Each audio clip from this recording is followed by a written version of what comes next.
Reproduction in higher and lower plants में diagram series में 4th diagram है double fertilization का। एज यू कैन सी ये male gametophyte है और ये फीमेल रिप्रोडक्टिव सिस्टम है। So now let's see a male gamete में हम लोग बोलते हैं तो हम उसे पोलन ग्रेन में कंसिडर करते हैं, एंड फीमेल में एम्ब्रियो सैक या फिर ovule ovary. Okay, now let's understand clearly. ये जो पोलन है, पोलन ग्रेन, ये फॉर्म करता है पोलन ट्यूब को। ठीक है, जब भी पोलन ग्रेन जाके स्टिग्मा पे स्टिक होता है तो वो फॉर्म करता है पोलन ट्यूब को। जब वो पोलन ट्यूब फॉर्म होता है तो पोलन ट्यूब में मेल गैमेटोफाइट आगे जाके फ्यूज़ करता है एग के साथ और वो फॉर्म करता है फर्टिलाइजेशन को। आई मीन वो रिस्पॉन्सिबल होता है फर्टिलाइजेशन के लिए। बट डबल फर्टिलाइजेशन एक ऐसा स्पेशल केस है जब पोलन ट्यूब में यानी कि पोलन ग्रेन में जब 2 मेल गैमेटोफाइट होते हैं। ठीक है, यानी कि 2 मेल गैमेट्स होते हैं। ओके, नाउ लेट्स अंडरस्टैंड क्या होता है। पोलन ग्रेन की एंट्री 3 वेज से होती है।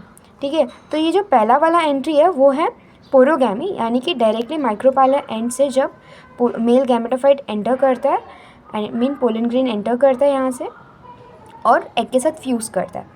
सेकेंड होता है चालाजोगैमी, यानी कि चालाजाल एंड से जब पोलन यानी कि मेल गैमेटोफाइट एंटर करता है और फ्यूज़ करता है एग के साथ। चालाजाल एंड से आके एग के साथ फ्यूज़ करता है, तब उसे हम लोग चालाजोगैमी बोलते हैं।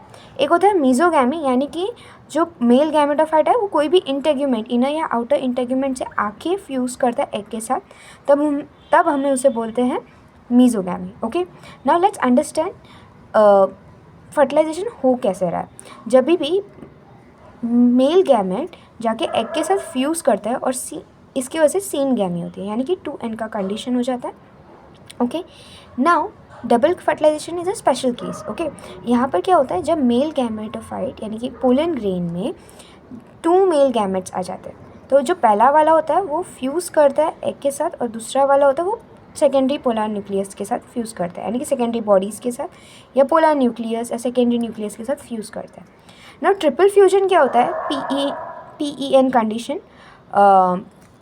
तो इस ट्रिपल फ्यूजन में क्या होता है बेसिकली कि जो तुम्हारे सेकेंडरी न्यूक्लियस है वो और ये सेकेंड वाला मेल गैमेटोफाइट आके इनके साथ फ्यूज़ करता है तो 3n वाला कंडीशन बन जाता है।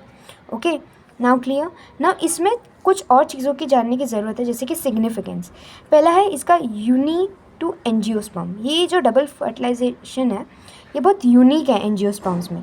सेकेंड थिंग क्या करता है, ये इंश्योर करता है सीड फॉर्मेशन आफ्टर फर्टिलाइजेशन। ठीक है, ये सीड्स कब फॉर्म होते हैं, जब फर्टिलाइजेशन हो जाता है।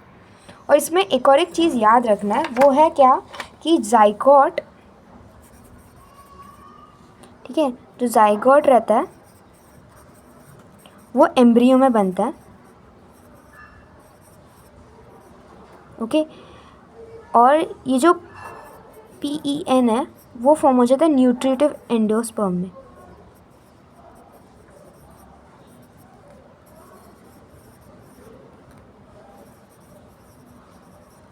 ओके, ऑलराइट, सो ये एक और एक है।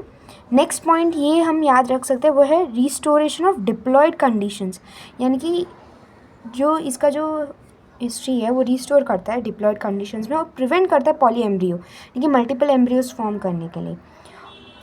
ठीक है, so this is what we have learn so far. Okay, now एक और एक चीज़ याद रखना, सीन गैमी में जनरेटिव फर्टिलाइजेशन होता है, सीन गैमी में जनरेटिव फर्टिलाइजेशन, एंड जो ट्रिपल फ्यूजन होता है वहाँ पर वेजिटेटिव फर्टिलाइजेशन होता है। Thank you.